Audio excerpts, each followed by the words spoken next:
খুব লজিক্যাল ওয়েতে দেখতে গেলে মেয়েদের রেডি হতে ছেলেদের থেকে একটু বেশি সময় লাগে। তা বলে এই পুজোর বাজারে ঘুরতে বেরোনোর সময় বকানি শুনতে হবে?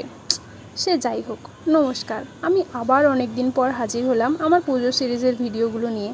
জানি অনেকটাই লেট হয়ে গেছে, দেখতে দেখতে কালী পুজোও চলে এলো, কিন্তু দুর্গাপুজোর সময় সবার সাথে একসাথে ঘুরতে বেরোনোর মজাটাই আলাদা হয়। তাই আগের দিন বেশ কিছুটা প্যান্ডেল দেখেছিলাম, বাকি কিছু থেকে গিয়েছিল। আজকে সেগুলো হপিং করতেই বেরিয়েছি। আমাদের জার্নি শুরু হয়েছিল ওই 9:30 থেকে চলতে চলতে 10:30টার সময়।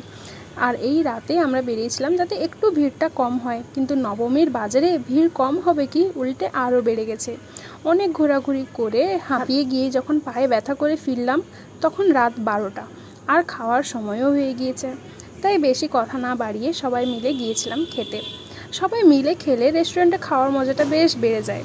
যাই হোক, তারপরে আমরা প্রায় 1টার দিক করে বাড়ি ফিরেছিলাম। আর এটা হলো দশমীর দিন। দাদাদের সাথে বেরোতে গেলে তাড়াহুড়ো একদমই কিছু ক্লিপ নেওয়া যায় না, কিন্তু ওই দিন আমি আর আমার বোন বেরিয়েছিলাম পাশেরই একটা মেলায় যাব বলে। কারণ দাদাদের সাথে বেরোলে শুধু তো প্যান্ডেলই ঘোরা হয়, মেলা ঘোরা আর হয় না। আর মেলার মাঝখানে একটা বড় নাগরদোলাও এসেছে, ওটাকে এনজয় করব বলে। সত্যি বলতে আমার বোন এইটুকু বয়সেও নাগরদোলা চড়ে নিয়েছে, কিন্তু আমি চড়িনি। আমি এত বছরে এই প্রথমবার নাগরদোলা থেকে নিচের দৃশ্যটা দেখতে দেখতে নিজের নার্ভকে কন্ট্রোলই করতে পারছিলাম না।